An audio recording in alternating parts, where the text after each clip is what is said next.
Sáquenme la botella que funda para gastarle. Esta noche tú y yo nos vivimos la película. Luce cámara, la acción después en mi recámara. En el duelo no se sabe quién ganará. So baile y bebe. Ese seguro y retrocede. Que me encanta la manera en que tú lo mueves. Solo pégate un poquito mami, que yo quiero enseñarte lo que yo tengo para ti. Lo que tengo para ti. Te va a encantar como meto yo. What is going on, Cowboy Nation? Welcome back to Primetime Studios. Like always, I'm your host, Primetime Phil, and if I'm a little too loud, please let me know and I can turn down my mic because I'm excited to be here. Excited for another week because we're 1 week closer to actually watching some football, watching some bodies hit each other, hit the floor, whatever you want to call it. Whatever it is, I got my man Gametime in the building. What is going on, Gametime? Welcome back, and I appreciate you just being here. Let's just be real. Dude, I am dying here. It's hot. I'm so hot in my house right now. It's like 90 degrees, almost. There's a little bit. It's not quite 90, but I'm doing good. I'm here with my liquid gold, my iced liquid gold. Get that temperature change. Coffee. I would say get that alcohol in you so you can't even tell what hot. It may be rum, but there is some liquid gold in there. But do you ever do the coffee with Bailey's or Kahlua or any of that?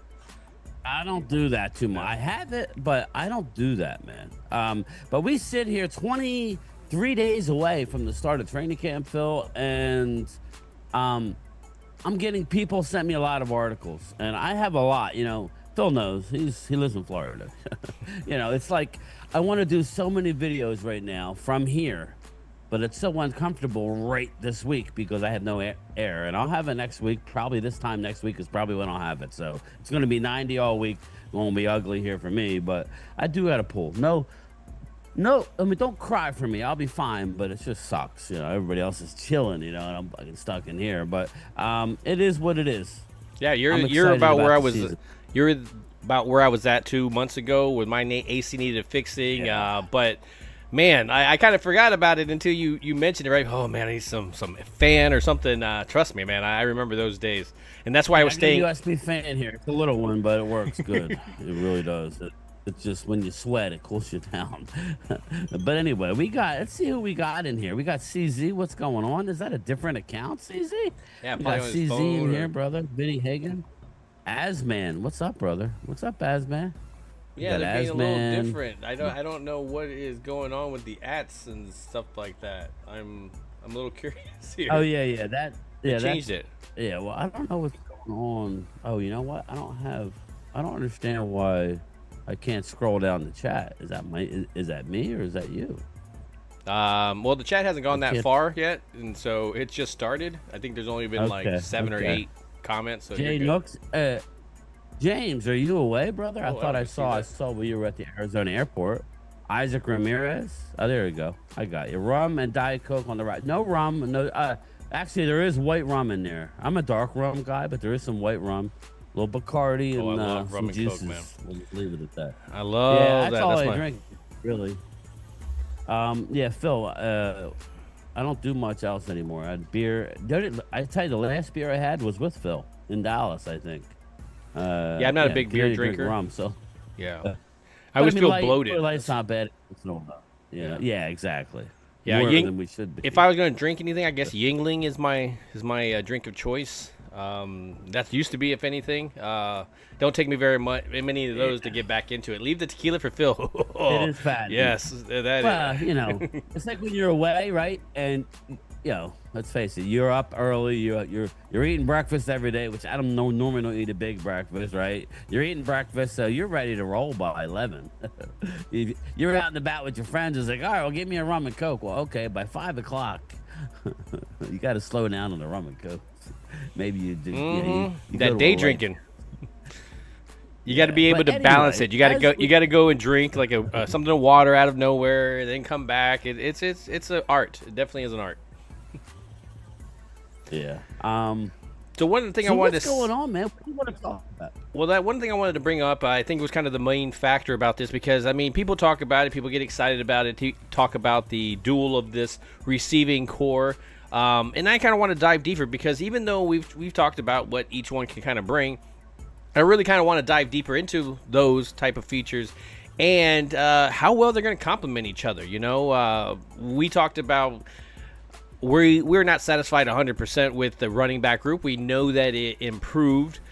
But is it the best it has been in years? No, I wouldn't say that. But at the same time, my question to you, and kind of starting this thing off, is this dynamic duo that possibly going to happen? Is it going to be more it setting up the run, or is the run going to set up the pass? You know, And I brought that up, Phil. Just forgive me for a second. I'm putting the post in my. I don't know. Just give me a second here. Boom. Oh, I like that. I like that little I like that your avatar thing there, your thumbnail there, VR Russis.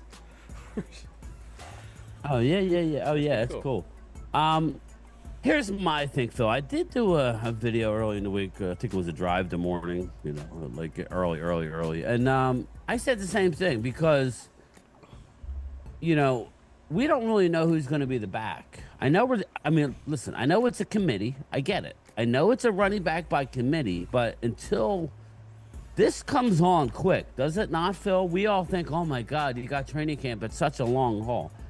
Who's really going to play in training camp? This is going to be decided in Oxnard. Who's going to be the starter day one? And you could say, well, it's a committee. You still need a guy who you're starting a first down with that's in the backfield that has any.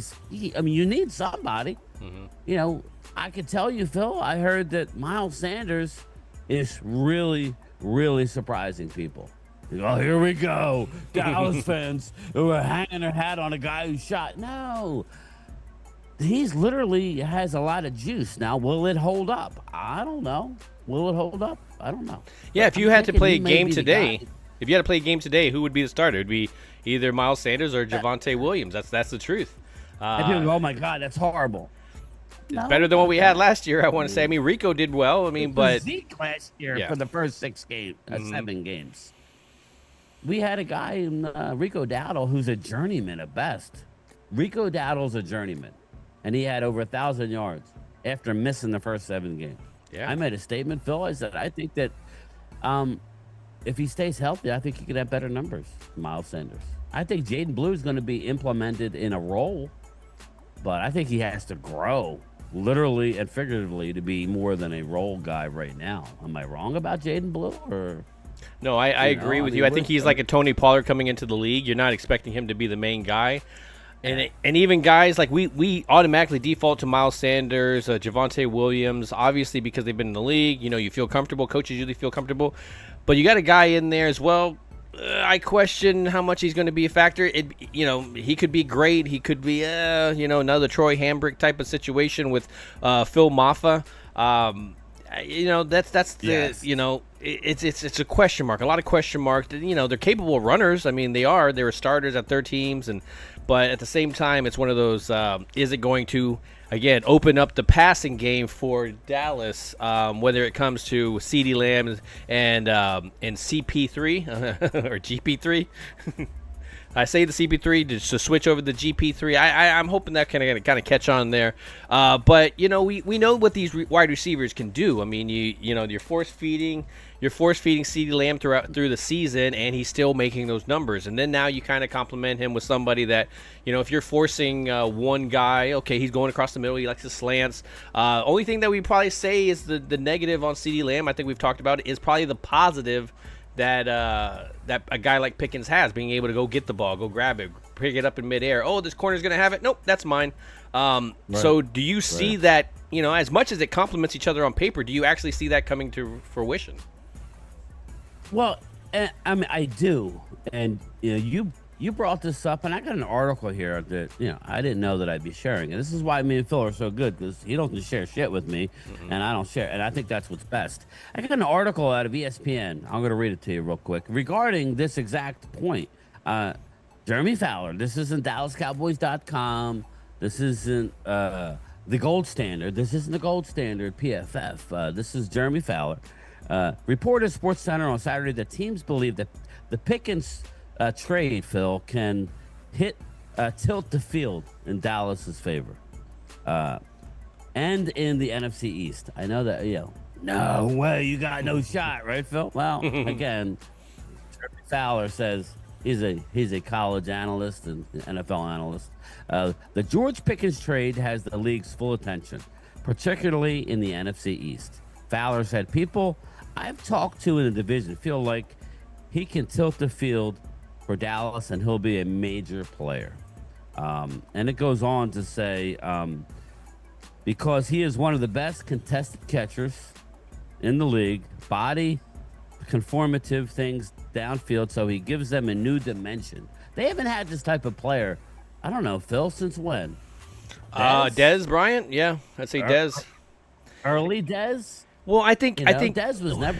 Well, let's be real. I mean, when you look about those last years of Dez, what was Dez's problem? Big article. He was always a 50-50 guy ball. Like, he's getting separation. No, he never got separation. On his rookie years, he was still on the hip. The corner was always on his hip. Never with the separation. He could just win those 50-50 balls. And by the end of his career, he wasn't winning those balls. And it had nothing to do with the quarterback placements and stuff. It had to do everything with Dez Bryant. And so when they like to talk about, well, Dak and Dez never really had a connection and everything, I blame that more on Dez kind of losing that at the end. And that's easy to say and that's easy to blame it on. But, with the fact that it was happening prior to Dak getting into the lineup with Romo, with some of those backup quarterbacks and stuff, it just kind of showed its ugly head during that rookie year for Dak. And you never really kind of saw that connection. That's what I kind of worried about when Amari Cooper came in. But then right off the bat, I mean, they had a heck of a connection, just throwing some balls, just nice placement. And so I'm interested to see what kind of connection this is going to have, especially if they're feeding off of each other and other guys like Jake Ferguson, Kevontae Turpin, and then all of our Jalen's and stuff that are in there. How are they going to do? Right. Yeah. I mean, the article goes on to say the issue in Pittsburgh with when it pertains to Pickens was really the maturity issues and some of those problems there. But a lot of the it stems from Pickens just wanting the football. Long story short, as much criticism as Dak Prescott gets, he's a regular season quarterback. Now, we can no longer say, well, we know his record against teams with above 500 record. We know. So this is where we and Phil have been saying this is where the rubber meets the road for Dak Prescott. He has a tough schedule. We can't move the goalpost, right? We can't say it's a really hard schedule this year and then have him go and potentially win 10 or 11 wins, be in the MVP consideration, and then move the goalpost and say, yeah, but, it's Dak Prescott. They always win a lot. No, you can't do that. That's not fair. That's kind of where I'm at. George Pickens tilts the field in Dallas's direction.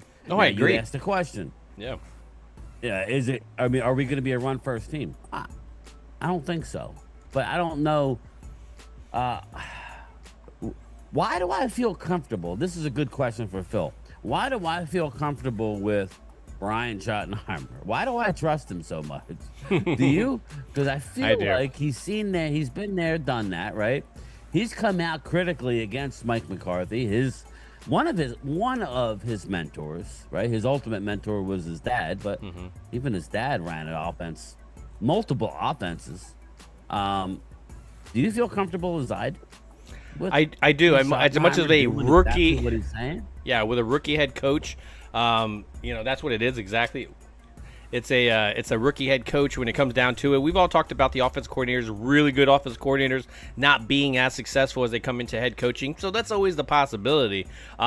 Maybe is it like a backup quarterback in the sense you stuck him in there too quickly and he couldn't do it? Where Brian Schottenheimer's kind of been that backup sitting there on the bench waiting for his opportunity. And he's found success and he knows how to win in the NFL and he knows how to attack different types of defenses. So that's where I feel very comfortable, at least allowing him to lead our offense. Where we were bitching and moaning throughout the past couple of years about Mike McCarthy and just like, dude, will you just change it up? Will you come out of that second half and do something? And then we talked about this before as well too, that when they were struggling that previous year, they went to the, hey, let's go back to the drawing board, and let's just run down to the thing. You turn around, and I'll just throw it to you. We have, that old any given Sunday type of talk.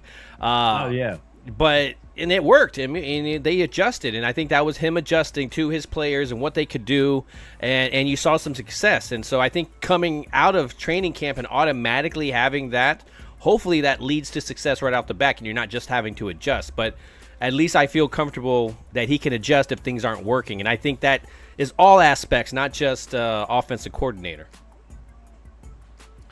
Yeah, and earlier, again, I mean, we're 3 weeks out from training camp, people. So, but from what he's saying, the difference is that he wanted way more motion at the snap. Dallas was mid-pack in motion altogether, but at the snap, Dallas, we talked about it before. Low. Dallas is towards the bottom of the league when it comes to when the ball is snapped. Is there anybody moving? No. Yeah. We're stagnant. We're stationary, and some teams can. I don't know. As an ex-quarterback, talk about that for a minute. Well, where's his analytics what do there? You want? Yeah, I would rather have the motion. I want to be able to see is the opposite team in man coverage? Is it in zone? Is it half man, half zone? Is it, this all says stuff to the quarterback prior to the snap happening. And we talked about that a couple of weeks ago about just the pre-snap reads, man. My best football, and I think any quarterback's best football, is when you can read before the play even happens. And that's why we're talking about defensive coordinators before that were, can they disguise defenses? Well, can quarterbacks, even when they're disguised, still be able to read those defenses? I think that's a huge thing. As a quarterback, Phil. No, as a quarterback, you got the play in your head. You're right. You're at the line of scrimmage. You're looking at. Unless it's not a bing bang. You're looking at the defense. You have an idea of what's going to work as soon as you line up. Right. You see where the defense is shaded. But if you got a receiver in motion that's on a crossing, or he's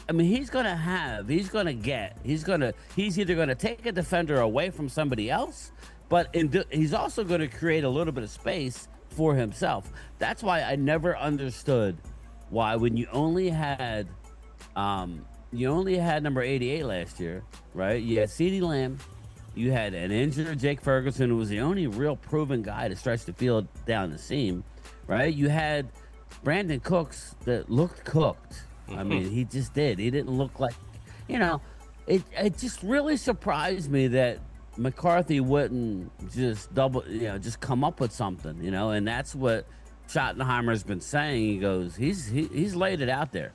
There's going to be motion. There's going to be movement going one way, then back the other. But as a quarterback, what does that also bring when you have motion, right? That also, you better be disciplined, right? Or if not, you're going to have a lot of ugly penalties. So that'll be right, Phil? I mean, that would be where we gotta hold our breath and see how this is. Yeah, they're anticipating the snap count, for example, like you're going across, it passed a tight end, now we're going to snap it, and you can kind of mess with them on that. Yeah, there's a lot of variations to it. Even guys like Kevontae Turpin, being able to put a guy like that in motion. I mean, how many times was Beasley, our white boy, able to get amazing separation by being in the slot and going one direction and cutting it back the other way?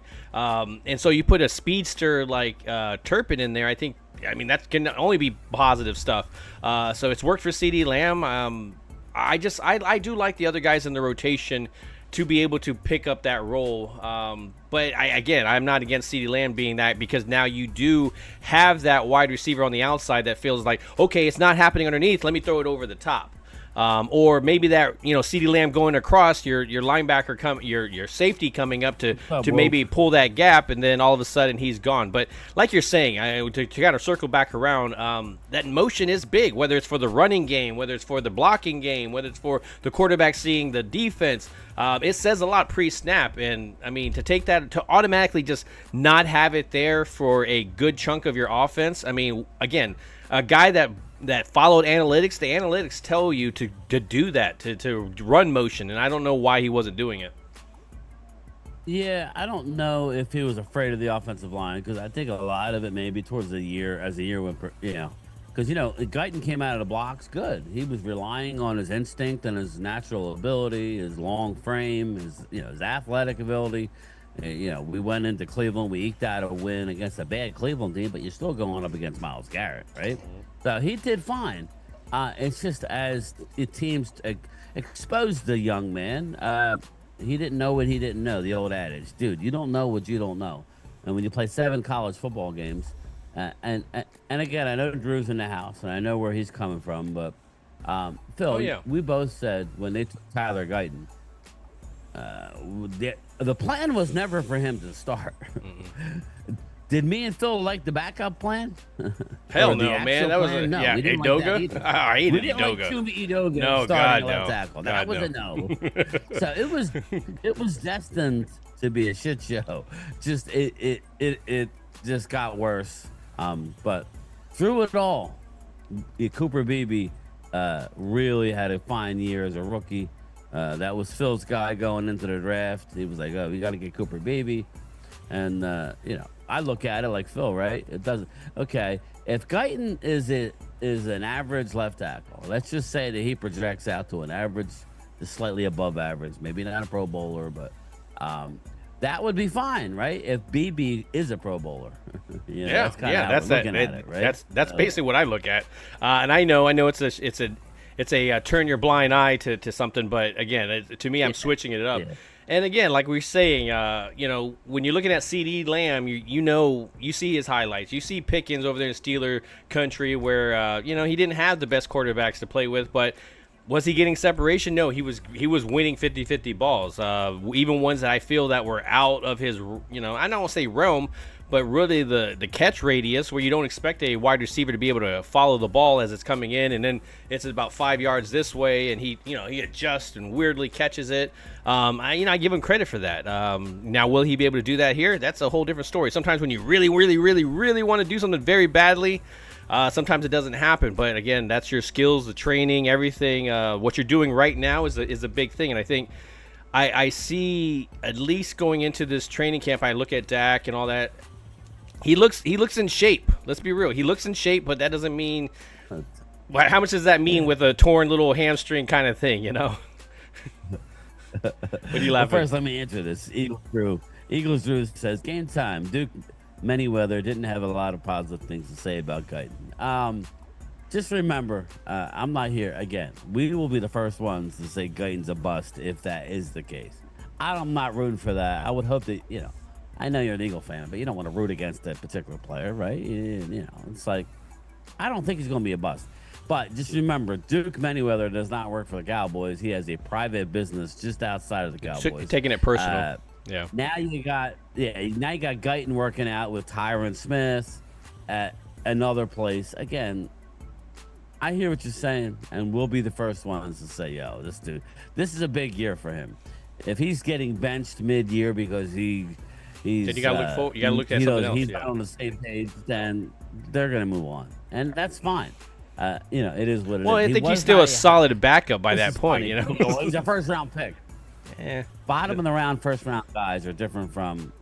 Well, we all knew. I mean, when we did the bottom of the round, we knew. Okay, this is the second round. We have to pick him now. We all know that little dance to and fro. I'm not gonna lie to you. I didn't want him, but I'm not making the picks for the football team.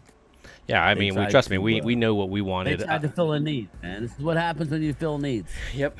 Cross-contamination. That's now you're hearing Josh Simmons. Now you're hearing Josh Simmons, Phil, being compared to Hall of Fame left tackles. And we called it all along that he was going to be the best left tackle in this year's draft. And so, we'll see how that turns out. But anyway. What was your question? I don't even know anymore. I don't even know anymore. I'm sorry. I was trying to get to the question, and I kind of. You're cheering against him? I got you, bro. Cheering against the kid. Oh, you're not rooting against him. Yeah, me neither. Again. Well, I mean, again, like when we talk about it, I mean, we know offensive line, Tyler Smith, Pro Bowl. Cooper Beebe, definitely high potential to be a great player. And then you got Booker, an amazing possible prospect that I feel is going to be a good NFL prospect. But again, he still got to put in the work. He still got to go in the offseason. He still got to do all that stuff. It's, again, Tyler Guyton and Steele. Yeah, and that's funny you brought up Steele because Steele's been all over the map, right? Prior to the injury, early on in his career, he was shaky out of Texas Tech.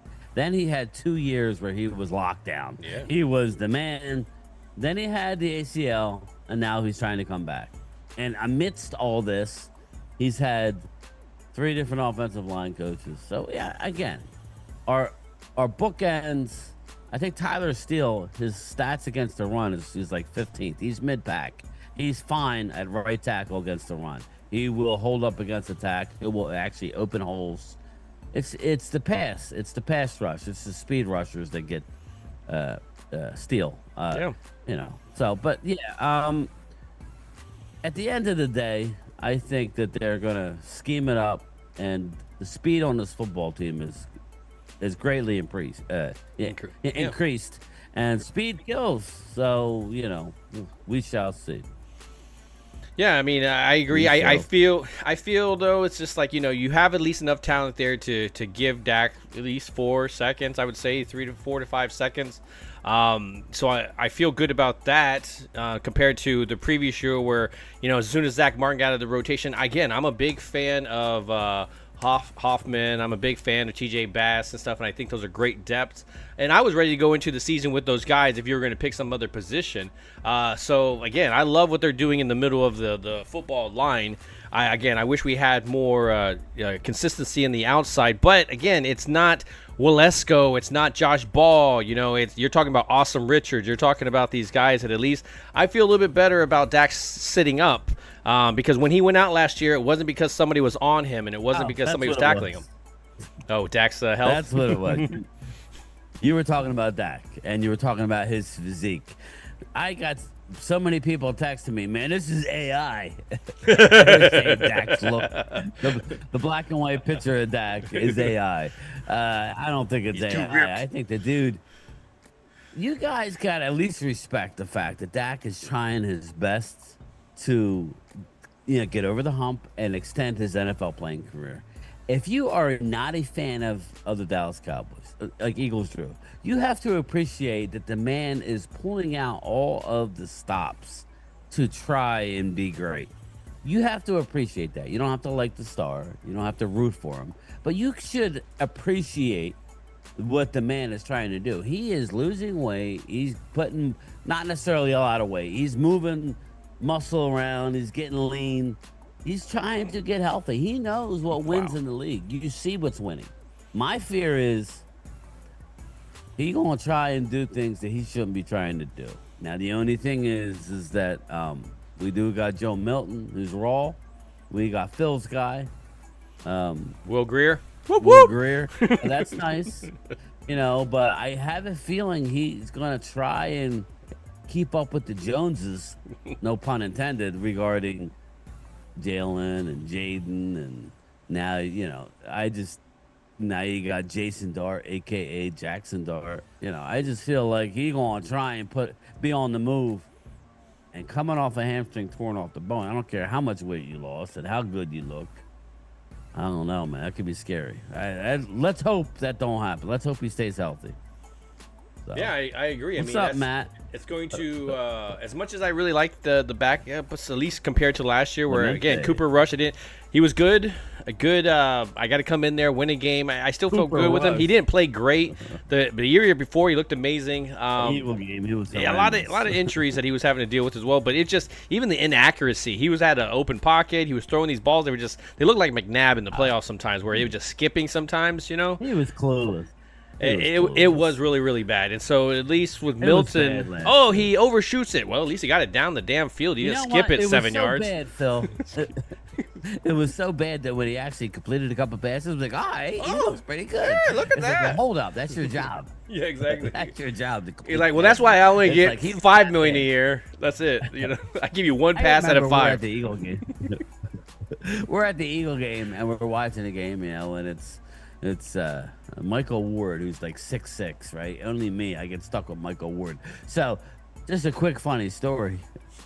What do you think I did? Me and Phil are sitting there. It's I don't know the order, but I put Michael Ward next to Mark Holmes. Oh yeah, 2 big boys right and then to each it was other. me and Phil, and Mark's looking at me like, "What the f?" I'm like, me and Phil had all kinds of arm. We could, and then we ended up moving because we felt bad, but. we kind of screwed Mark over a little bit. We said, Mike, you're on the end with Mark. It was hysterical. But I remember at that game, and Dallas was actually competitive in the first half, you know. That's what happens when your defense stays in it. All over. Oh, yeah. Yeah. And we were like, dude, this dude's wide open. He was just missing shit left and right. And I'm like, and then I think Eagle fans sitting in front of us. I'm like, this is the only time I would have been impressed with his throw if he was throwing that football across the lake, because it skipped quite a bit, and I'd been like, oh, that's a nice little skip and rock, you know. But no, that it looked terrible, some of these throws. So that's why when at least going into this upcoming year, we got some young guys that can throw it, sling it down the field. It may not be the most inaccurate thing. I think Joe Milton's kind of like that dude from the Mighty Ducks, just whoosh, whoosh, just 1 out of 5 is going to be extremely accurate, but you know, you got to watch those other 4. But we'll see, you know. What do you get at Home Depot, Clemente? He says, Primetime Phil, I'm at Home Depot. Wish me luck, brother. Wish me luck. He's all like, we're going to go to Home Depot. Luck. We may not have enough time. I don't even know. We're going to go Bed Bath & Beyond. We don't even know. we got a big day planned. All right, I'll take one. He's going to do one. He's going to do one. All right. All right, do one. Right, it's so good. Once it hits the lips. Once it touches the lips. Oh, shit. Stay tuned. It's going to be fun in Vegas. Oh, man, I am going to have it's going to be a blast. Yeah, especially if this team can be competitive. Well, the first night, we're going to we're gonna get an Uber. Me, you, and Loyal Cowboy. I don't know who else is gonna be there Friday. I'm taking you. We're going away. We're going down the other end of the strip, Old Park. We're gonna go to. I think it's a rite of passage. We're gonna go to Fremont the red light Street. district. Oh, okay. That's where we're going. No, we're going. No red light district. We'll go to Fremont Street. That's where the old Vegas, but you know, it's really cool. It's just a couple, about a mile of. Look at that picture chaos. down below. That is definitely the red light district that Batman is in right now. Like, woo. Yeah, look at that. Oh, there you go. Watch it though. I'm gonna give you a little change of background. Watch. Like here in a second, you see it. You know, oh, there it goes. Ooh, look at that. Oh, the bat signal. There it is.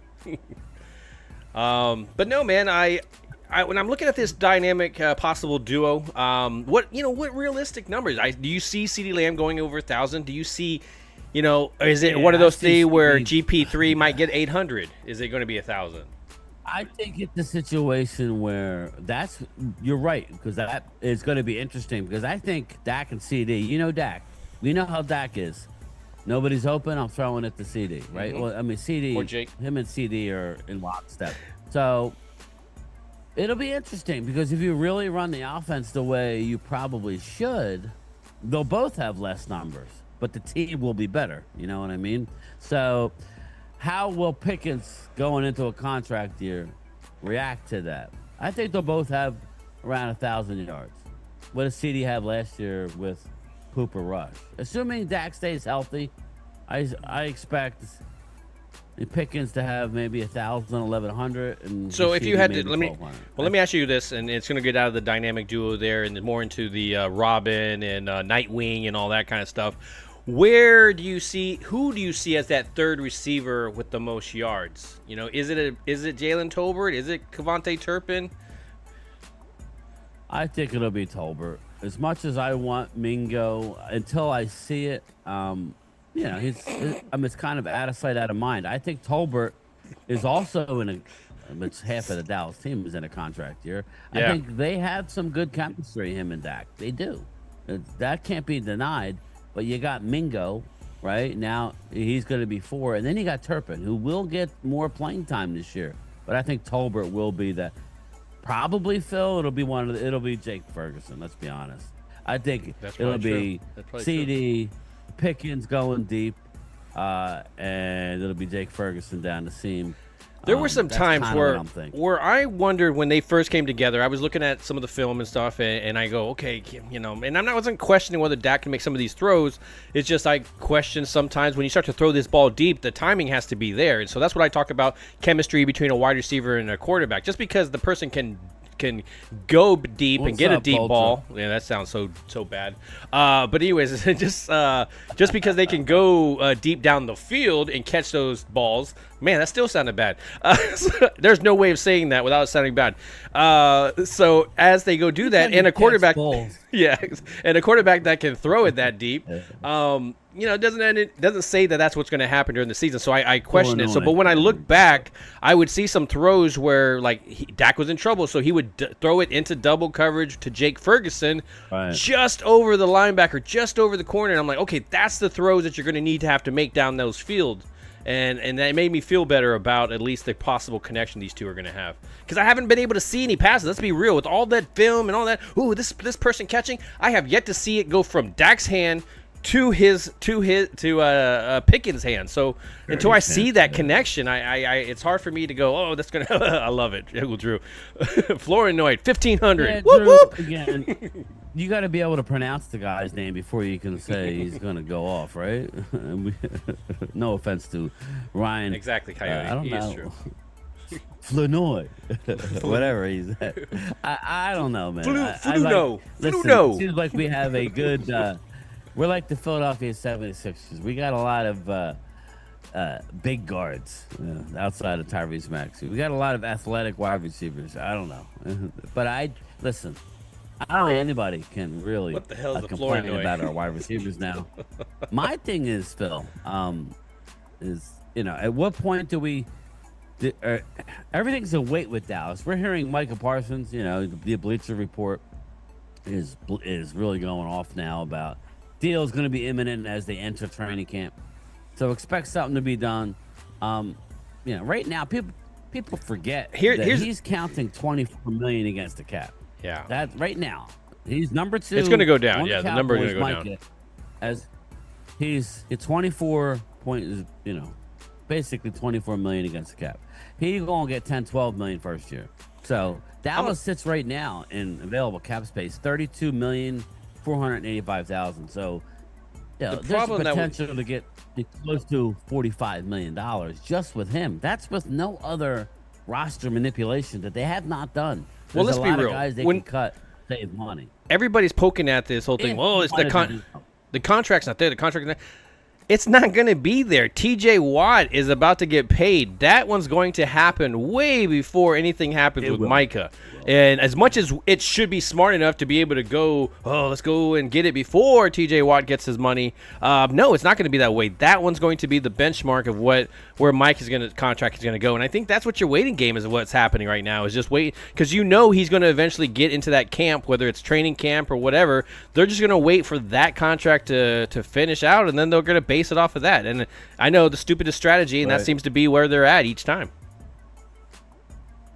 Yeah, I agree with you. I agree with you 100%. Ultra Cowboy, exactly, brother. Rest in peace, Dave Parker. Very sad to hear, man. He was just a month or two away from being inducted to the Baseball Hall of Fame. I grew up with, Willie Stargell, Dave Parker. Again, Dave Parker. Rest in peace, my man. 74. Yeah, I agree, Ultra. Ultra. It's just he's 31. He's going to get it, but that's the reason why. It's just because Micah is going to get more. I mean, listen. Would I like Micah to be great against the run? If you look at some of Micah's film when he actually plays linebacker with the Cowboys, he's pretty darn good. Yeah. Yeah. He's a sideline type of guy, but that's not what he does. Again, Doesn't hold the edge. Yeah. I will argue that this is okay. And let's get a little bit of negative here. Okay. Yeah. Please. I'm not trying to be negative. Be real. But this is where I get frustrated with the Cowboys. But I'm going to keep it real. And maybe Ultra can shed some light that I'm missing something. He will. Here's the deal. We know that. I know he will. My man's going to light me. Catch me outside. We know that Mike is. How about that? We know that. Sorry, there's yelling outside. We know that Micah is rare talent. Rushing the edge, right? We know his athletic ability, can chase down a quarterback. We know he struggles sometimes at the point of attack, reading the run, but he's not. When I say he's not getting paid to stop the run. Most of these guys are not. You expect. This is why I'm disappointed. Why we're not.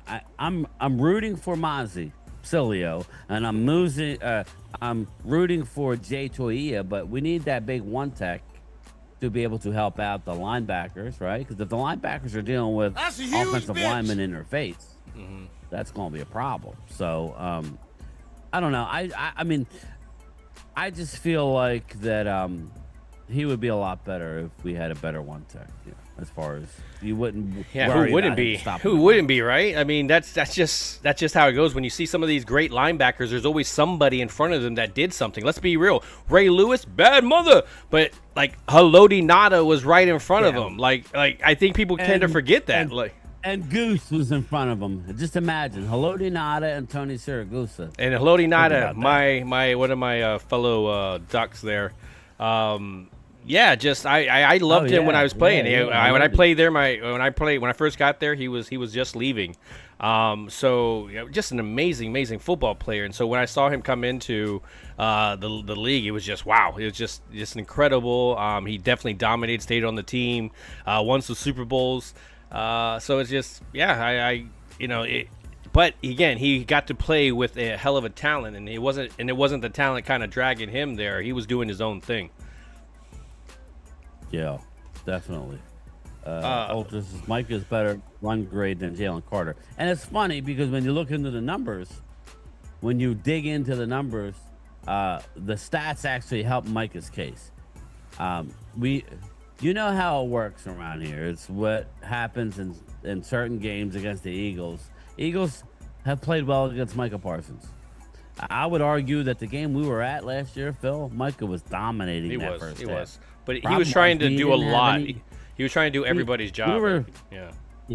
Yeah, exactly. That's a good way to put it. He was trying to do his job and everybody else's job. By that point, we had lost D-Law, right? Yep. That was the first game without D-Law. It was a shit show. Our corners were... we didn't have corners. Nowhere to be found. Yeah, we had the human seatbelt was all tied up. Who were they picking on? They kept was it Carson they kept picking on? There was one that we saw where they were going to throw it every time. Carson Wentz over like a $2, you know what, in the red light district. They were they just attacked him, just kept going at him. I'm like, come on, guys, let's switch it up. Yeah, but the stats say different, Drew.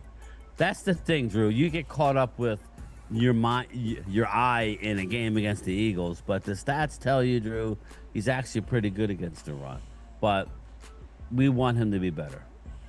Well, I mean, again, the leader, you're going to get paid the way you are. Stats are different than what you think, but I can't defend it. I mean, sometimes you're like, what the hell? But I'm not worried about Micah stopping the run. That's the difference. Micah, and I'm not getting into Micah versus Jalen Carter, but I would say, Micah would be if you're picking a defensive player, most of them are going to go with Micah Parsons.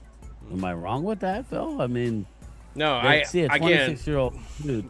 A guy that you can use as a Swiss Army knife, right? Cornerback. Yeah. Again, he's going to be the thorn in Eagles' side for years to come.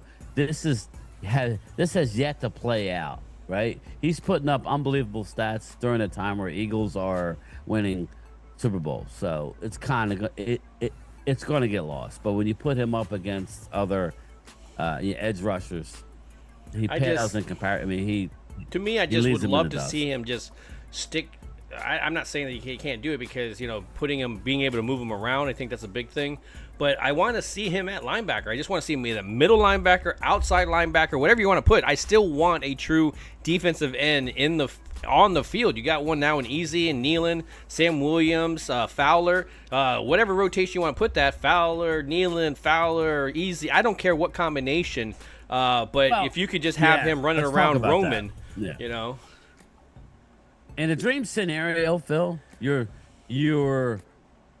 rushing Micah, right? You're lining him up in the A gap, right? You're lining him up in the A gap. I'm talking if you're in a rundown situation, right? Mm-hmm. You and maybe not, but if you're in a pass round down situation and you have Fowler on one end, right? Easy on the other, or you can go. Marshawn Neal is more of a run stuffer. That's the thing. They have a lot of different guys, and then you're blitzing, you're bringing him through the A gap. You're in a world of hurt. right? I mean, that's what I'm excited to see. We have a lot of options. Well, okay. Well, because I mean, most of the time when he's coming through there, they're putting a body on him. He's not. You're not having to worry about the defensive tackle, and now you have two bodies on defensive tackle, and you're gonna go. You know what? I'm gonna let Micah go because no, there is none of that decision. It's more of a I'll let that defensive tackle go, and I'll double team Micah. Yeah. That's kind of more where it's at. So that's a terrible thing if you're letting a defensive tackle. Yeah, you're not gonna be anything, and you're actually double teaming the dude that's coming in blitzing. That's not going to be a very successful defense, and that's why you need. Micah will drop back and then delay. He's got so much speed. The quarterback knows. But if Micah's lined up over the A gap, the quarterback knows he don't have much time. The bottom line is he does not have much time, and maybe the analytics say that's when you see mobile quarterbacks run. It makes Micah look bad because he's coming. And he's going. Well, the middle of the field is open though. It's like they're easy to step up. That's probably what's happened. Yeah, I mean that's why you can easily say like, oh, it's just one guy doesn't stop the whole run. The whole run game doesn't stop off because of one guy. But I'll tell you one thing: one good defensive tackle can give you a big step up compared to other teams. And I think you've seen that in the past decade, really, with Chris Jones. Some of these Super Bowls that happened, even Jalen Carter. If you can be disruptive on the line, that's going to definitely be great for your offense and your defense. Well, I was looking at an article that was shared to me, and the name of the article, I should share it. Maybe I'll share it on my YouTube channel. I didn't do a video on it because I don't want to troll the Eagles, but 10 reasons why the Eagles will be a dumpster fire this season. So maybe I'll send that to Drew and he can check it out. But not everybody. Again, they act like there's not any questions. It could go bad. Either way, we'll be here for it one way or another. I thought the Eagles had the best O-line. Listen, again, I don't even think they know. It's pick and choose. It's pick and choose. Tyler Steen may not be even a starter at this point, from what we're hearing. Right? Twiz the Jigga. John McMullen was saying that some other Momo is going to beat out Tyler Steen because he's not great. So I don't know. We'll see. It's not like they don't have any questions. But they are Super Bowl champs. So, but anyway, yeah. So I don't know, man. I just think that Micah is going to get a big deal. We're going to have close to $45 million under the cap before any other moves. If you get rid of Donovan Wilson, which I don't know, I have a weird feeling that something's going to happen with him. If we move on from Dono, we save another $8 million. Now you're getting into where you can restructure or redo deals of Tyler Smith. You can get a Pickens deal if you wanted. Do you expect a Pickens deal to come during the season, or you think Dallas is going to do what they do and wait this thing out? Man, because the longer you wait, the closer you get to free agency. Yeah, you're gonna just get third round. I am really like I don't know which way this is gonna go. I usually have some kind of idea, but I don't know if their agent is thinking the same thing as a lot of us fans, where you're gonna use this year to kind of build up your free agents market, and then kind of go out there and get the most money as you possibly can. If the chemistry is right, it's going to be good. Right. But do you take a home deal, a home discount because of it? He's been a unbelievable bright spot for this football team off the field. You heard all the bullshit. Again, when you played in that dumpster fire, I had a picture of that's for another time. But I had a picture basically of Mike Tomlin's record compared to Mike McCarthy. Everybody holds up Mike Tomlin. Mike Tomlin is ass compared to Mike McCarthy. As far as the stats, dick as well. Basically, it's identical in recent years, and it's like, George Pickens just wants to earn a living. Where else could you go? Dak, you can say whatever you want. Dak gets people paid, and George Pickens, barring injury, is going to have a monster year and get a monster salary. He's going to make 25 to 30 million a year. That's where he's going to get. Now, if he's smart, if he has good representation, he'll stay in Dallas because there's money to be made off the field with other stuff. Now, this is a real quick aside.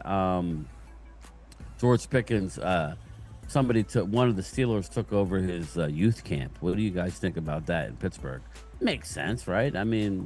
You kind of hand it off to somebody. You're no longer part of the organization. Yeah, you don't want to break they it didn't up. want you anymore. Yeah, you don't want to break I mean, that part it's not up. like they took it away, but he didn't. He passed it to somebody else on the Steelers. Well, I mean, that's great. I mean, if you think about it, any kind of business, any kind of anything is hard as a startup. You got to dump all this money into it. You got to get it advertised. You got to get all this stuff. So I think being able to inherit that and not have to, and everything that you're inheriting is just, again, continuously going to the kids. I think that's great for both sides. I give him credit for not like packing it up. Sometimes organizations, they move, like, okay, well, now I'm in Dallas. Let's move this whole organization down here. But hey, I like it. I anytime you're doing that kind of charity stuff, I'm a big on it. The only one that I'm not for are the ones in the store, like Target or any of those places. Would you like to donate $2? Well, they already paid the money. You're reimbursing them for the money they already paid. So, that's where I'm like, I'm not giving you that every money. time I leave. Every time I leave there, I get hit, but it's somebody. But it is what it is. Yeah, well, giving it to somebody is a little different than that little stuff. Yeah. Yeah, Kai. Oh, I like that. Yeah, I like that graphic. That's cool. Now, where is that? This one, I did this one a while back. I think it is. I know you did, but where is that? I want to say. Do you know where it's from? It's not like. It looks like Miami to me, but. I want to say it's. I see something down there that has 200,000 views, so I think it's some kind of. It's over there. Okay, maybe AI. Yeah. All right. Let's see. Coyote says our wide receiver need to be good run blockers. Well, if that's what they got to do, we're probably going to be one of the better teams in the league because Mingo run blocks great. Tolbert did pretty well too. I think Tolbert was one of those ones that would actually get downfield and actually block, and I was very excited about what he was bringing on that sense. Again, we have a lot of question marks. The talent is there. It's just, is it going to come together? That's. It'll be interesting to see, man. It really will. Well, that's what I'm talking about. Like when you're talking about the offense, when you're talking about Dak, the running game, you talked a little bit about. We definitely talked about this offensive line. Possible improvements, possible question marks. The tight end. I want to talk about the tight end. We brought it up a little bit. You talked about possibly Jake Ferguson being that third guy. He definitely needs to kind of step up his game. He did an amazing year the year before. Last year, not so great, especially for a tight end position. Let's be real, man. That's kind of the bread and butter, and it shouldn't really matter if the backup quarterback is coming in and all that. I know he was dealing with injuries, but to me, there was definitely a big drop-off for his game. I think he could be probably one of the first people to tell you that. Do you see it? And I mean, I asked also the chat as well to kind of give your 2 cents. Do you see Jake Ferguson actually having a bounce-back year, or is it going to be continuous struggles where maybe somebody else comes in? Yeah, I believe Dak's going to take care of his boy. I think Jake Ferguson's going to have a big year. It's hard not to when you have the kind of weapons on the outside, right? I think he will be relied upon. Obviously, you got to stay healthy. He had that high ankle sprain that was there. It's better if you break your ankle. In some instances, a high ankle sprain is worse than a broken ankle because it just doesn't quite heal ever. And I think that was that in part, and then all of a sudden that goes down, right? And then it was just a horrendous year for Jake Ferguson. I expect Jake to be a big time part of the offense. He's kind of laying low now, but Dak's going to take care of him. And so I expect. I had said this a couple of weeks ago. If you're doing fantasy, go get Jake Ferguson. He's playing for a contract with all the weapons on the outside now. With the speed in the backfield, between Jaden Blue, Miles Sanders, you got Javonte Williams. I believe it's going to be a solid offensive year for the Cowboys. I think Dak, I'm on record saying I think Dak coming down the final 6 games is going to be in the conversation for MVP. I could care less if he wins it. It's about playoff wins for me. Mm-hmm. But after last year, we need a good year, Phil. We need a good year, a positive year. I can't deal with the mass bullshit that we dealt with last year. So hopefully Shoddy brings some positivity.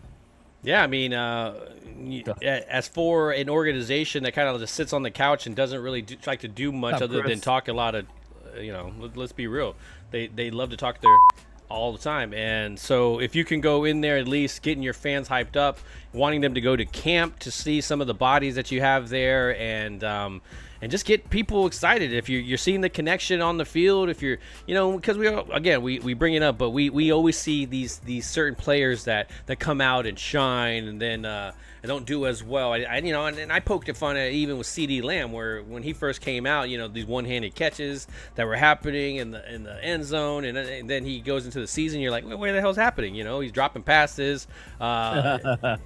And so that was a continuation. I mean, I don't know with the pressure of the 88, but you can definitely tell he's in a comfort zone. He comes in there with this swagger. He kind of walks this walk, and definitely has that number one wide receiver vibe. I got to give him credit for kind of growing into the role. There's always going to be question marks about people that have a diva type of mentality that people like to poke at. But when you're not winning and you think that you can be the difference maker, I understand when wide receivers do that. It's whether you're being a huge distraction, kind of much like a T.O. I think we all saw what T.O. was doing on the sideline. That's a little difference between, demanding the ball, I can make a difference, and then just throwing a tantrum. So I don't see him as that kind of a player, so I'm really interested to see them, and I'm also interested to see when there is adversity, how these teams react. Is it going to blow up on the sideline? These things that we hear from the locker room, whether it's the Steelers, whether it's the training camp right now. Are these things going to come into play later, or is the media is it going to be a blown up type of situation? So I'm just interested to see everything and how it kind of lays out. Bryan Schottenheimer's relationship, how it all kind of draws the offense together. And then even just, you see it as they're competing against each other in the training camp. They're smiling, they're laughing and everything. There's that competitiveness, but at the same time that bond is happening. And you're hoping that kind of feeds off into the games, where you're just having fun playing football. And I think sometimes when you're losing and things aren't going great, or you're dealing with injuries or adversity, having that particular part just kind of drowns all that other stuff out. And I'm really interested to see what he's able to bring to this team, a young team, but still a team that has some leadership and maybe not a whole lot of leadership. Let's just be real. You could point out ones, and even when you point those out, people are going to have questions why, what makes them a leader, and or if they truly are a leader. But time will tell. So Bryan, I know that Bryan Schottenheimer is a big thing. We talk about Matt Eberflus. I think the ones that are the big thing is going to be the assistant coaches. These guys, the Clayton Adams, the Lund. What is that tight end? The tight end coach. I can't think of his name right now. Lund Wells or something like that. Lunda Wells. Yeah. Lunda Wells. So the offensive line coach. Again, I go back to Clayton Adams just because I was so pissed off for the past so many, I can't even remember now, 5-7 years that he's been here with the offensive line. Kind of just, we're dealing with this since, I guess Mike McCarthy, so I guess 5 years. It's just, I just want our offensive line to actually think football, not just, go hit the guy in front of you. That's it. I'm sorry, what? Yeah, no, I was just talking to the chat. Saying hi to Chris Wise. So, we anyways, got a late arriving crowd. Yeah, I mean, we're going deep into this thing, and we're talking offense. We're not really, we get brought back to defense, and then it comes back. But speaking of an offense, I got to also talk about this, because as much as it's not offense, it's part of the point system, and that's where there are special teams. And then Kavontae Turpin coming back, being able to do the punt return game. Who's the backup? Yeah. And then who's the kicker? Return game in the game. Yeah. So hopefully we have special teams after we're getting touchdowns. Yeah. Again, we have one of the best. Well, as far as return game, we have the best returners in the NFL. Kavontae Turpin, 2-time Pro Bowler, leads the league in yards per return, leads the league in every category. He's just a speedster. He might be the fastest guy in the NFL. I mean, that was clocked that Turpin was the fastest, correct? Yes. So we have speed. Again, with the new rules, we'll see if it's going to be to our advantage. I think it should be better this year. Everything goes back to the 35, which is nice, instead of this, that. So I can't keep up with these special teams. But, yeah, I think our special teams with Aubrey, does Aubrey get a new deal before the year? I don't good know. question. Yeah, it's funny because 2 years ago, before last year, we were all questioning, right? Or was it 2 years ago? 2 years. No, it was last year, right? We were questioning, right? Or was it 2 years ago? How bad? We were like, I don't know about our kicking game. Now it's like lockdown. Yeah, well, Bryan But that Maher, could be Money Maher was that Money Tampa Maher. Tampa Bay game where you're just like, oh my god, what are you God. doing, There's nothing dude? like having a kicker having mental problems. It's like, oh my God, he was good. What happened? He's having a mental block. But Like- yeah, I mean, we've had some good ones. So we've been lucky. But our kicker now is a beast. But that's scary because they're going to be trying a lot of 50-plus yard field goal. And I always worry So if about he him misses pulling something, he's like, you're taking these long shots, and I don't mind it like after in the Hit me off the halftime. bone going for a 70-yard field goal. I know. Dan Bailey, yeah, that was another one. I also like Nick Folks. McFolk, right? Nick Folk, Dan and then Bailey, he did well, and then of course he moved on when he kind of had his thing, and then he did well against with the rest of the league. But yeah, we even had what's his name? He was a Tampa Bay kicker. I can't even think of his Scary, name. man. I swear, Maher got to miss those field goals, dude. It was like he had a mental block. He just, I don't know. He was seeing ghosts out there. It was hysterical. So Bryan, man, I think we did well. I mean, Go ahead.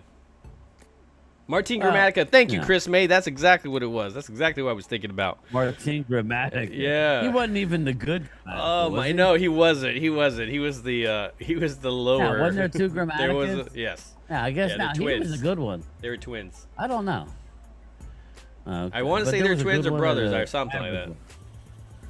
I don't know. I think we got the old Martin Gramatica. We didn't get the good one. We got the guy who's hanger on. Dude, we just said why he wasn't anyway. signed. We just told you why he wasn't signed. Now you're like, Maher, that has true mental block. Oh yeah, remember when what was it Monday Night Football Ultra when just kick it, boom, who boom, was that boom. Tommy Hutton? Who was that? Tommy Hutton dropped the he pulled a Romo of Monday yeah. Night Football. Eagles had the game won. Oh shit! All they had to do was kick it. They had chip shot field goal. I think it was Monday Night Football. The Eagles. Tommy Hutton fumbled the snap. So Bryan, But yeah, I mean, no, what I was going to tell you was with your Wednesday, I got to give you credit, man. That's a really good thing. The NFC East clash. You definitely got some people that are passionate about their teams. But I got to give you credit, man. I got to come up with a panel for Wednesday. I got to come up with 4 guys. So, like, do we want? I tell you, I really like Chris Dooley. I think he brings a lot of knowledge, man. And Momo, not so much. But I love Momo. Momo's my 2%. He's my 2%. Momo is like the conspiracy theory guy. You always got to have him in there because it's entertaining. But my God, Momo, what are we doing, brother? Some of your hot takes are not so hot. But yeah. Anyway, go ahead, brother. I'm sorry. No. I was talking a little bit about the Wednesday and just some of the Chris Dooley. I think he definitely has some knowledge there. Yeah. We need to get another giant guy. I love Jesse, but we need to add some giants into the mix. So, people go, oh, well, why don't you have? I could have Cop Pizzle on, but he's not a channel member. Cos Pizzle. Liam wants to be on, but he don't want to be a channel member. Well, I think you got to bring in Cos Pizzle. Well, I can't help you, brother. I think you got to bring him on when He's you bring mad in now, Ultra in them. Yeah, game time. Momo is the truth. CZ. Momo is fun. I'm just gonna leave it there. He is fun. When it comes to actual analyzing football, I don't know. Yeah, but some of the stuff that comes out of it. he's You're elastic in your underwear has antennas. You're like, what? Like you just, it's there. Worry about your ass crack as much as you worry about your hot takes. You'd be good. But no. I mean, when we're talking about this team, man, we've changed it up. Each position's kind of added some depth. Wide receiver changed up a little bit. Running backs definitely changed up. Backup quarterbacks and what we're going to have.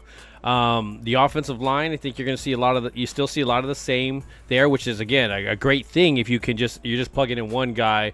People that have played together know each other's habits. That definitely bodes well for the future. If you struggled a lot more, I would question it, because you're going to be like, well, even if they do have that, the ability to play together and everything, they just haven't been able to show it, And so I think being able to see people do the double block, all of a sudden, let it push that defensive tackle into your guy, and then you go into the next level. I really just want to see this, a little bit more of the schemes that we're not seeing before. The Clayton Adams, his influence into this offense. He's not going to just sit by and just go, okay, well, I'll just do everything you want to do. I mean, he's going to question some stuff, and I think that's what you need in some of these coaches. And it's just, let's be real, when it's something that we've struggled with, like the running game, we need all the help that we can get there. What's up, Heisenberg? How are you, brother? Oh, perfect. That's Coyote Mitchell can't cover CD and George Pickens at the same time. Coyote brings up a good point. I mean, Dallas's offensive line has gotten better. You don't draft the best guard in the draft and take the step back. You don't. Our interior of the offensive line will be better. Our short yardage will be better. Dak will be able to step up in the pocket. He may not be able to wander out, but I don't think he wants to wander out. I think that was his problem last year. He stepped up. It'll be, yeah. And I think that he's going to be. I think it's going to be a good offensive year for the Cowboys. I'm just kind of more on the defensive side. That's what I was going to ask you, Phil. As far as the slot corner, Jordan Lewis is gone, right? And I know Eagles Drew likes to say Deron Bland. They have been moving him in there. He probably is our best slot corner. And I think long term, let's just hypothetically say that they signed Deron Bland long term. As long as he gets paid, I don't think he'll care where he plays. But who else would play the slot? Because you got Savon Ravel, who's ultimately going to be an outside corner. So, I don't know how long we'll see. We see a lot of recovery. Yeah, I think Diggs moving a lot. To me, the other guy that I liked.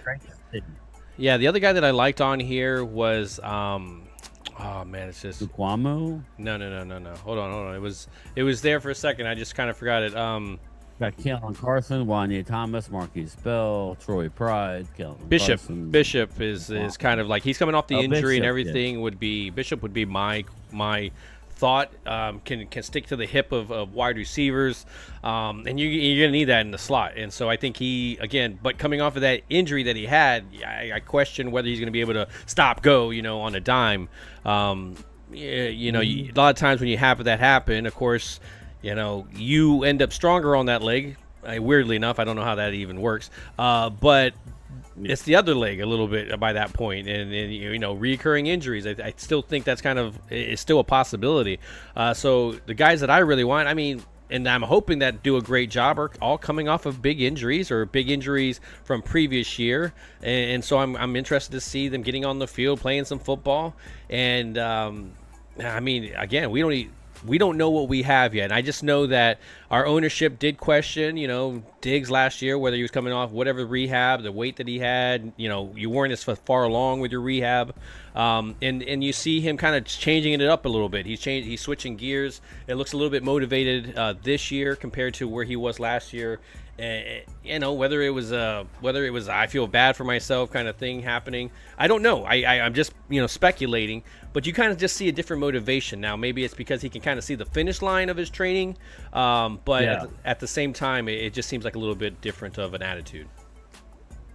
Yeah, it does. It definitely does. I'm just real concerned. Not concerned. I'm real. Yeah, it's a little concerning. How the defense is going to come together. I know it will. I don't know how good it'll be. I know it should be better than last year. We have a lot of talent on the outside. We have some new linebackers. It's really going to come down to how Mozzie Smith does in his new system, how Jay Toia comes along. We did pick up some big boys in the middle. We did pick up. Keith Murray. Kenneth Murray, right? Kenneth Murray, sorry. Yeah, well, I mean, I really like the guy we got. I'm trying to Sandboard. find him. Obviously, Solomon Thomas. He's one of the older guys, but Peyton Turner, defensive end, plays tackle. He's 6'6". He's not 320. He's 6'6", about 300 pounds. Peyton Turner's only 26 years old. He didn't get a second contract in New Orleans, in large part because he's been injured. Again, we have a lot of big boys. It's just a matter of seeing it all come together, and it'll be interesting. Mozzie's only 24. Yeah, I mean, at least there's some Mozzie's only 20. competition. There's some competition there. I mean, I think that's all we want. We want the flame on people's asses. We don't want people to get comfortable. This is the NFL. You need to get better. And if you're feeling like, oh, I've made it, then you're on the wrong damn team, man. You're in the wrong profession. And so I just want to see the motivation that's behind these guys and just see them. If people around them are motivated while these rookies are coming in, what's that going to do for your rookie class, man? It's going to definitely light a fire under their ass, and let's get them on the right track. When I look at the depth, Tommy, what's up, man? I think that's what you got to talk about. I mean, I love what we have starter wise, but the depth behind there. I mean, you're talking Sam about Williams. guys like when you're talking about Sam Williams, your defensive ends I love. Sam Williams video. Oh yeah, he does look Sam pretty Williams. good. He looks like a beast. But I want to see him fully go through a whole season kind of thing. I know. He hasn't done nothing on the field outside of his rookie season. But my God, is he looking beastly? That could be a big. Think about that. Imagine if you had Sam Williams like playing regularly, and then Dante Fowler coming in on pass rush. I love Nealon. I love Easy to be able to develop, and that frees up Michael to hopefully Eberflus has a plan other than just the one thing I don't want to see is Michael lined up at edge just over and over and over. I don't want to see that. Well, when you look at the defense, when you're talking about that, we've talked about the line, the depth, and stuff like that at each position. Let's talk about this depth at linebacker. I think that's what you got to, when you got guys like Sanborn's going to be probably what? Is he going to be the starter over Kenneth Murray? Is he, because you got Luafau that's going to be most likely in that starting rotation in the middle linebacker position. Murray's, I don't know. From what I'm seeing, in the mini camps, it was Murray and Sanborn. To me, that makes sense. Sanborn was lining up number 2. Yes. And so what? Your backup is Overshown. Is Overshown not in that rotation, or is he outside linebacker? Flying around. You got Phil's guy, Shamar James, flying around. Looks great. Looks great in shorts. Shamar James. You got Buddy Johnson. I think he's more of a special teamer. What about Damone Clark? Damone Clark going to be the last guy? He's going to be in the 5th, 6th You got Maris string. Leaval, you said. He was a very positive last year, but he wasn't a part of this coaching staff. But, Dallas ain't getting rid of Maris. But Damone, let me look at Damone. Damone, to me, is a... Don't laugh at Damone Clark. I know, but he was our guy. Casualty. Yeah, he's a possibility. And I think he's still got some good football in him, but... I don't think he's starter if you cut material. Damone, you save $4.5 million. But Damone, we'll see what. You never know who Eberflus may unlock something in the kid. He does. Yeah, Damone Clark's problem is he has no instincts. You want to talk about no instincts? He don't have many instincts. He's hit or miss. Ultra says he's a special teamer. All that's the case, Ultra, he got to go, brother. Save the 4.5 mil. Save it. I would say Marquise Bell probably did a better job at the linebacker position than Damone Clark. And I'm not trying, again, that's the least when it comes to this totem pole of linebackers. And I think that says a lot because let's be real, man. He was our starting linebacker and, he was doing okay. He wasn't doing amazingly great, but, he wasn't at the bottom of the list when it came to linebackers. So that's why him being on the field for depth, I still wouldn't be against it. It's just I believe there's a lot of people on this roster that now are way ahead of him. So if he is on this roster, it's going to be at the very tail end of it. I think your guy is going to have a breakout year. I think Wanye Thomas. I think Donovan Wilson is not going to be on this football team. Again, I don't know that. I could be wrong, but Donovan Wilson, if they cut him, they save $7 million in cap savings. That's a big number, guys. They save $7 million. Damone Clark, if they cut Damone Clark right now, you save actually a little less, $3.4 million. I don't think Hooker's going anywhere this year, but you would save $5.7 mil. So again, there are just a few guys that may be not long for this team. Well, here's the thing, man. I mean, get another $15 million. There is no hurt to get this money back onto the roster. I mean, we're talking about you re-sign Micah. You're going to bring the cap down. Guys. Yeah. So I mean, to me, keep these guys. You know, I think they've proven enough to be at least adept. I hear you, but you got to re-sign Micah. You'll save. I get it, but you have to sign your left guard, right? That's going to cost money. You know, you got to be able to free money up. Well, yeah, I think it's one of those things. Once you have to come across it, yeah. Are we keeping Pickens? See, Bland, I don't know, man. Like, as much I would love to keep Bland, but again, I'm not trying to pay number 2 wide receiver and a number 2 top wide receiver money either. You can't keep everybody, right, Phil? When you draft a Deron Bland in the 5th round, right, and he's setting records with pick sixes and interceptions, you know, he's going to get paid, right? Somebody's going to look at him and pay him a lot of money. So Jacksonville. Yeah.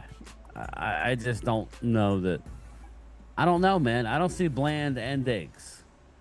Yeah, but Trayvon Diggs, you're kind of stuck with him for a while, right? I mean, his cap hit, if you cut him, you wouldn't save nothing this year. My whole thing is just like, if you're going to be stuck with somebody, I don't think I'm, totally upset about I'm stuck with Diggs, like you could cut him after the year. And you would save $12.5 million. I just don't think. But I think every he's the year least of you our concern. For it. Who, Diggs? No, in general, yeah. Any of those guys, it's just I do like, every corner in general is always a liability. Whether you're going to allow, these are top wide receivers in the NFL, amazing athletes, and they know which direction they're going. You don't know that. You have to be on the tip of your toes. You have to be a corner in this league. To me, it was just. As much as I was on offense, I think the cornerback position has always fascinated me the most, because to me, you have to have the most athletic skills, and you have to be able to have a football mind. Sometimes you do have luck, whether it's a Larry Brown, and you have interceptions thrown to you, and then you get a big, huge contract. But other times, you have to kind of earn that. You have to be able to see what those wide receivers are doing and not be fake, because as soon as you take a jump, boom, they're going the other direction, because again, they're game planning and stuff like that. So I do like what they bring to our team. They definitely elevate our defense. They're trash and they're this and that. All I know is that our defense is better when those guys are on the field. So that's where I get excited about them coming back. Yeah. Madman says Elam and Rebel is the future. I don't see Diggs and Bland here in 2026. Could be. I mean, I don't know how you move on from Diggs. I don't think that's the case. I think Diggs is here. I think Diggs may transition into safety at some point. I think Hooker, I think that's going to be Diggs' spot. I really do. Barring health, if he can recover from his latest knee issue that was never healthy last year, coming off the horrible rehab that he did last year. We'll see. I kind of see him as the safety of the future. So Bland, I love the kid. I think Bland's better than Diggs. So big year for Deron Bland. I think he's going to put up a lot of stats. I think he's going to shut a lot of people up, and it's going to be fun to see it, and especially with that pass rush on the edge. I'm looking forward to it. What's up, Jeff? How are you, Jeff Lee? Hello. It's weird. I don't know if it's guys changing their name, or we're seeing more of everything. I don't know. There's Vinny Hagen. It's like Vinny Hagen 9894. It's Eagles Drew, but it's a little different. Yeah, looking. I don't know what is going on. I don't know if they're changing it. DZ 1694. Has that always been there, or does it change? It's just it's been weird. It's throwing me off a little bit as well too, man. It kind of reminds me of the movies. I think Bland is better than. I'm freaking out, man. Bland is he's getting all the awards, right? I mean, when he's healthy, he's a Pro Bowler. So. Yeah, he goes, I seen that. That's weird. It is. That's like, it's throwing us off. Like, Everything's different. I don't know what's going on. Vinny changed his number and his name. Did you, Vin? I know. I see Elena Walker 5562. Did you change that, or are they just showing more of it? It's weird. Yeah, you didn't do anything. So I don't know what's happening. YouTube's getting all weird on us. Yeah, it's all giving your email address out or some shit.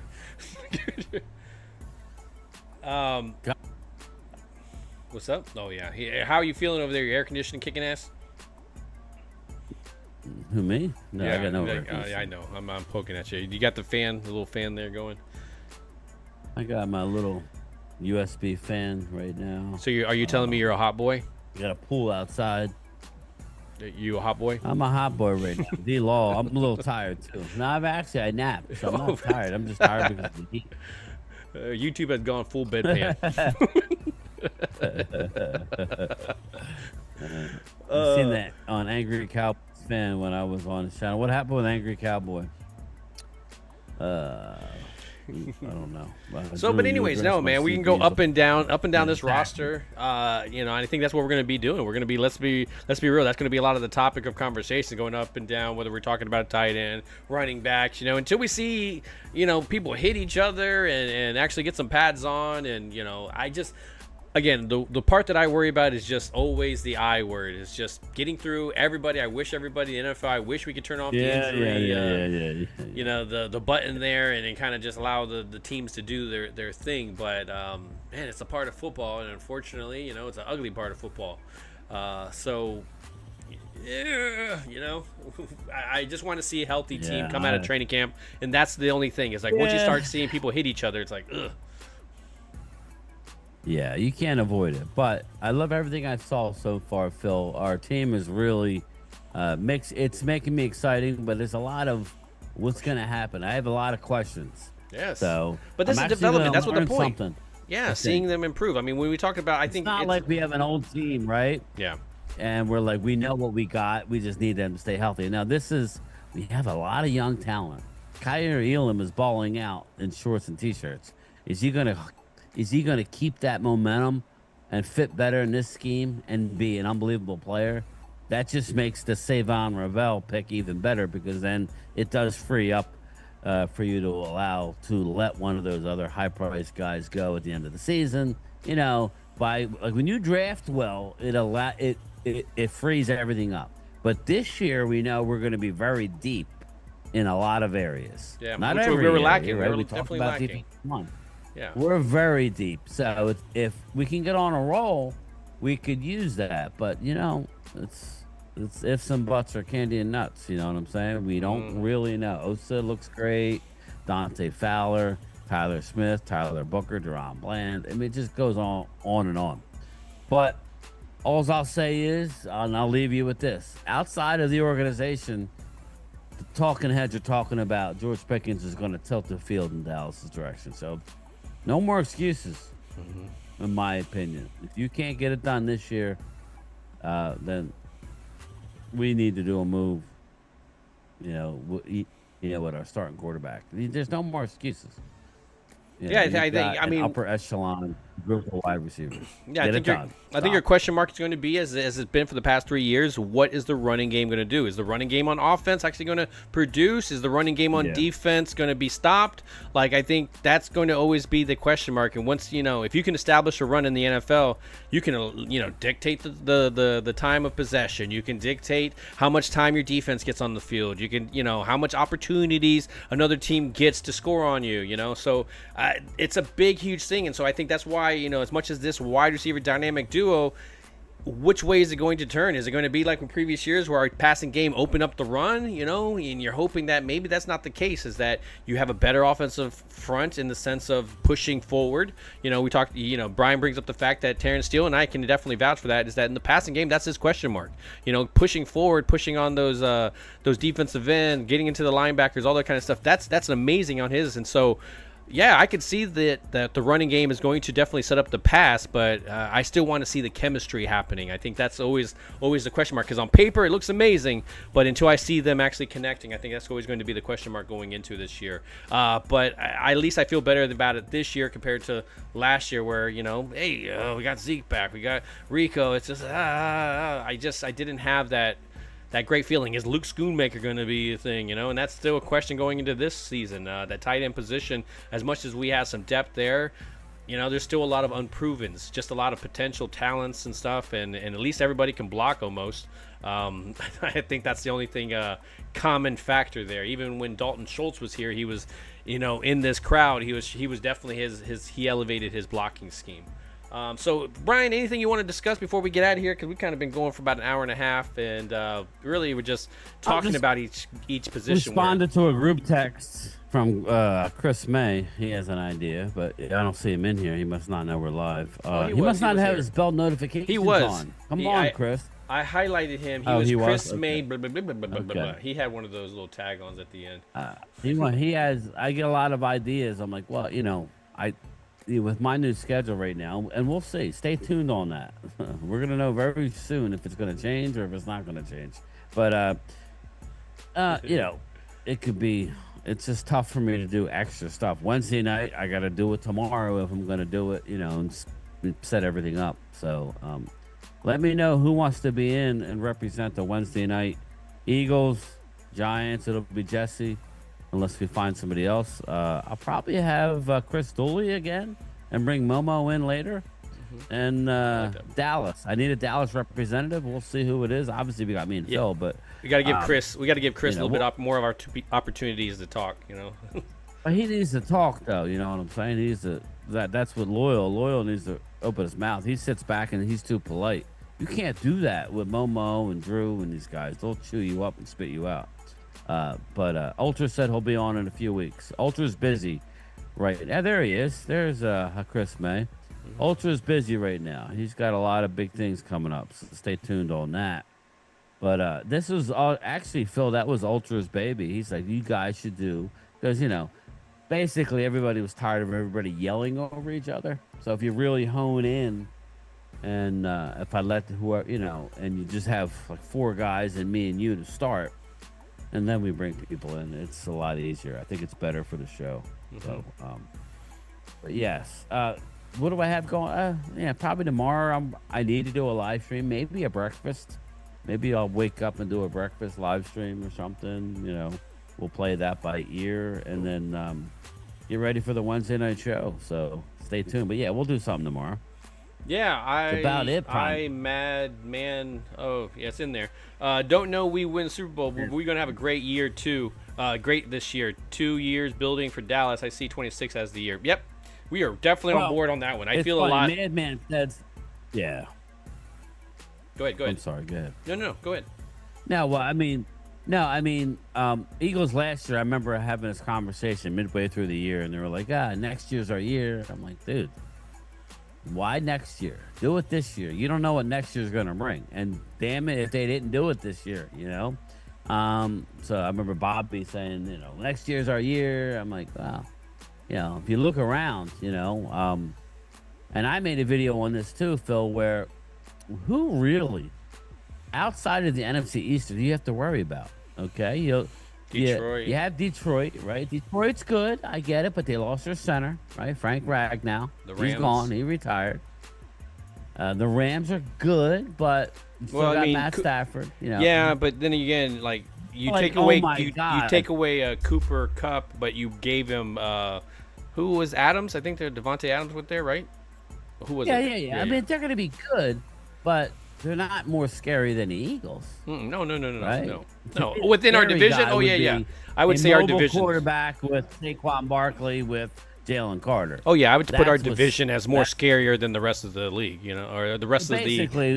Phil, what I'm saying is that you handle your division, you compete, you find a way to win your division. Now it's, who are you really worried about?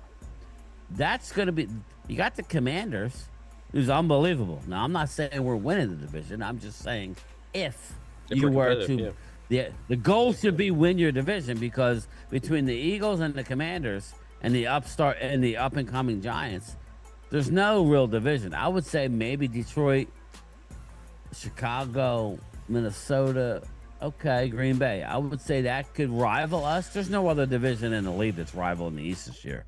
There's not.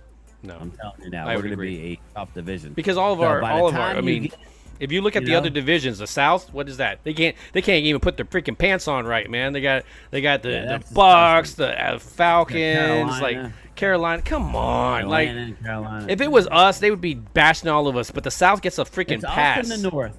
Yeah. The West, you got the Niners, who have an easy schedule, but they've taken hits. They've taken Seattle. A lot of hits. Yeah. Okay, Seattle. Okay, you beat you into Seattle. The Rams, I like the Rams, but I mean. Well, I think it's also like you've talked about how you don't think maybe the Vikings. I think the Vikings defense is going to be ridiculous. It's that offense that's going to be the question mark with that quarterback. With you're like, what do you have there? I was wrong last year about the Vikings, so I just think they picked up. If you really looked at what they picked up in the defense this year, man, they picked up a lot. You know, and it could be one of those things where they're just picking up names and it doesn't mean anything. Look into them more than I just. Let me take a look real quick. Let's look that up real quick because we can bring that up. The Eagles' schedule is brutal. Yeah, ultra again. Yes, Randy McIntyre. What's up, brother? How was your day, man? Eagles' schedule is brutal. They could get out to a slow start, and then you get out to a slow start in Philly, the dogs come out. So just hope you don't get out to a slow start. So because the schedule's rough. So when I look at them real quickly, it says defensive acquisitions. They got Jonathan Allen, which that's where Jonathan Allen went. Javon Hargrove, Jeff Okuda, Isaiah Rodgers, Thomas, let's say Harrison Smith, Eric Williams. So I mean, they got some big lineman guys. And I remember their. I thought I remember them having a little bit more. But yeah, JJ McCarthy, the guy that couldn't go through the preseason last year. I mean, that's to me is why I'm like you don't. Who's their back? Who's their backup? Like who's their backup? Like okay, Vikings QBs. Let's see. Sure, I don't even remember because like it's not good. Sam Howell. Sam Howell is their backup. Think about that. Yeah. Like you should go in there with somebody that you know all that you need to know. Because you got a team that if. Oh my God, yeah, I would agree with you in that sense. Just that you're putting too much in that. Leader. Okay, how do we know that? How do we know JJ McCarthy's the leader? If he can get through training camp, I think it'll be good. Yeah, if he can be healthy, that would be good. Oh my God, he can lead. You can't lead the club if you're in the tub. You know what I'm saying?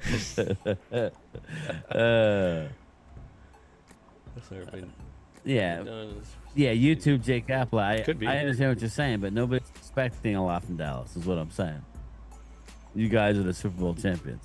If we get out to a slow start, it's not going to be that much of a big deal. If you guys lose to Dallas week 1, before we go, let me just bring that up. Eagle fans couldn't understand what I was saying. If Dallas loses to the Eagles, nobody's going to be surprised, right? Well, I mean, come on. Who's going to be there? Who's our roster? Who beats the Eagles? Yeah. Well, I'm just saying. It's a different story. Line is 7-8. The Eagles are favored, right? Everybody's saying boot the ass, banner day. Yeah. If Dallas goes in and beat the Eagles, what do you think that Mozzie Cilio and ESPN and Fox are going to do? They're going to come down on the Birds. Oh, yeah. Well, they're going to hype up the Cowboys more than... Yeah. There's more pressure. Dallas could get blown out week 1, come home against the Jesse Montanez Giants and win week 2, and they're 1-1. It's no. Yeah, I mean, is it what I want? No, I'm not back. I'm just saying, Eagles. If they lose to Dallas week 1, the sky is falling. Make no mistake. Yeah, they're not going to. Fans are not going to be happy about that one for sure. You can spin it any way you want. YouTube Jake Apple. If Dallas goes in and wins on Thursday Night Football to start the season, you can see the headlines. So get ready. If Dallas don't win, then it'll be we don't know what Dallas is. New coach, they'll start making all the excuses. 52-3 versus the Eagles, Ultra Cowboy. Bang! I love it. Almost there, Ultra. We got a couple more weeks before training camp. So Brian, man, so let's yeah, man. We're basically gonna be out. I appreciate everybody coming through, talking the trash, man. Definitely, that's how this vibe should be, man. We're ramping it up. What do we have in between, man? This should be the trash talking time. Don't be offended by any of it. Know that, hey, man, this is what football's all about. We are competitive. We're talking trash amongst each other because guess what? We cannot do it to the rest of the conference, and it doesn't mean the same. I mean, as much as San Francisco sucks ass, we haven't been able to beat San Francisco. So it's like, Detroit looks like a little bit better of a team, Right now. So, I mean, there's going to be question marks. If we got question marks about injuries, I think they have to have question marks as well because they were a little bit worse off than we were. And that was going through their depth, too. At least our guys, depth-wise, we still had some guys there. It seemed like they depleted their whole roster by the end of the season and into the playoffs. And you could just tell by the end of the season they were kind of just out of it. So I'm interested to see, how this all turns out. I'm interested to see just how the connections happen in camp. And I'm definitely interested to see some competition. You can kind of point almost to every position and talk about a competition battle there. And I think that's what I love about putting a team together that is being competitive going into these training camps and stuff. So, Brian, one thing that we need to do is be competitive as well on our channel and be a little bit more aggressive, and that's me. I talk more on my side, and so I'm trying to do this. Maybe we set up every Saturday, stuff like actually because your Wednesdays is doing amazingly well, and I think it's because it's a planned show. And I think next Friday, unfortunately, is not unfortunately, but it's 4th of July, so I don't know if we do one on that day. Maybe Saturday as well too. So, but we'll figure it out. We'll figure it out. Yeah, we'll definitely figure it out, everybody, and we'll let you know. Just one last thing before we get out of here. Again, Drew, I know you said you're going or you want to go to Vegas. Just make sure you let me know for sure. I'm only saying that because I don't want to say, "Oh, Drew's going," and and I told Wade the same thing. I don't want people to. I don't want to say, and then because what happened last year was just lock in, brother. If God forbid your team goes in the dump, I need you there. If not, I still need you there. Even when your team is like that, you should just enjoy it. You didn't feel locked in last year. I want to see a lot of people do what we did. It's easy to hedge your bets and say, "Oh well, if my team's good, I'm going to show up." No, we were ass by the middle of the season, and we were still in Dallas having fun. We're gonna have fun regardless. So, but just make sure. I know Ultra said he's going. I really hope Ultra does go. People want to hang out with Ultra Cowboy. He's an interesting dude. Time, even for the weekend. Randy McIntyre is going to be there. Yes, Randy, I keep to hang with you. Most of the people are not going to the football game, but just remember, is loyal with us. The football game is a culmination of the weekend. Me and Phil are going to go, but I mean, we're going to go, come home, and probably hang out with you guys after the game, and then crash, and then get on a plane the next day. That's the end of the game. Is just the end of everything. We're gonna have fun leading up to it, but please, and I will put out the information again tomorrow and Wednesday for sure about Vegas, and just if you guys can swing it, it would be fun to hang out. So that's what's gonna be. I want to be able to have this. This is basically the first real game time, prime time by ourselves, not with Mark, and not that I don't want Mark. If you want to go, whatever. But it's more it's our thing, because I've had a lot of questions about that. I'm like, yeah, it's our thing.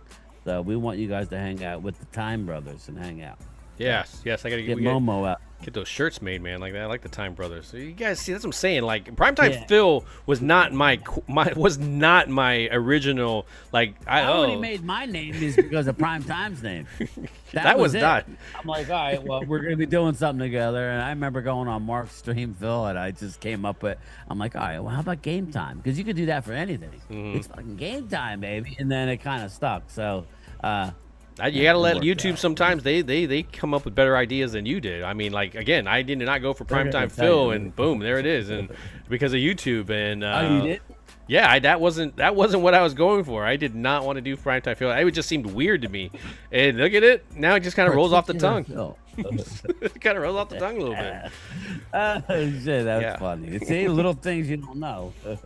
Yeah, I'm like, anyway, it's gonna be fun.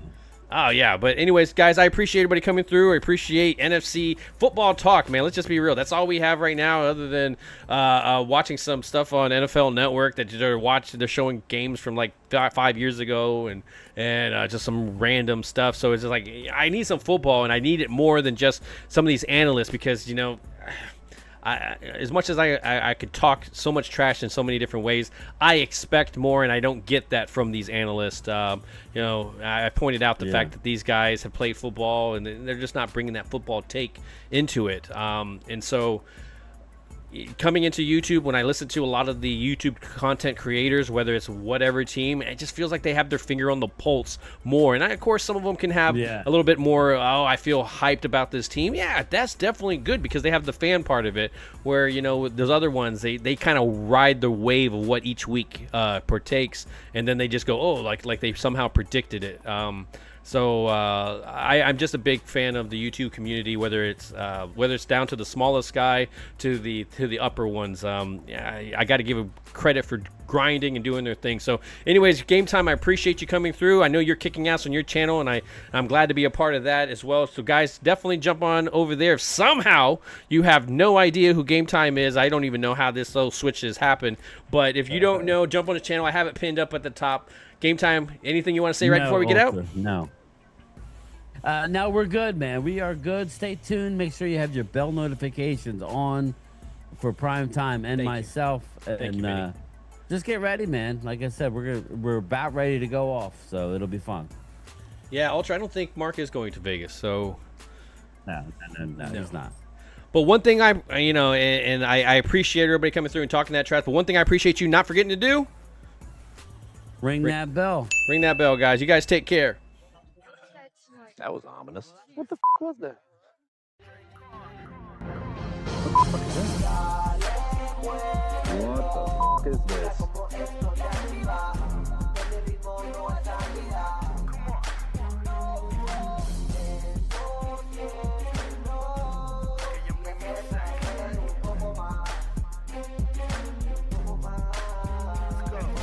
Move it like this, move it like that. Si tú quieres ven para acá o voy para allá. Que me gusta la manera que tú lo mueves, cómo te entregas, cómo lo bailas. Okay, move it like this, move it like that. Si tú quieres ven para acá o voy para allá. Que me gusta la manera que tú lo mueves, cómo te entregas, cómo lo bailas. Con J-Con y con la matrícula. Ella comparte amiga, dice que todo se va. Sáquenme la botella que funda para gastarle. Esta noche tú y yo nos vivimos la película. Luce cámara, la acción después en mi recámara. En el duelo no se sabe quién ganará. So baile y bye. Deshace y retrocede. Que me encanta la manera en que tú lo mueves. Solo pégate un poquito, mami, que yo quiero enseñarte lo que yo tengo para ti, lo que tengo para ti. Sé que te va a encantar como meto yo. What the heck was that? Forgot what I was gonna say.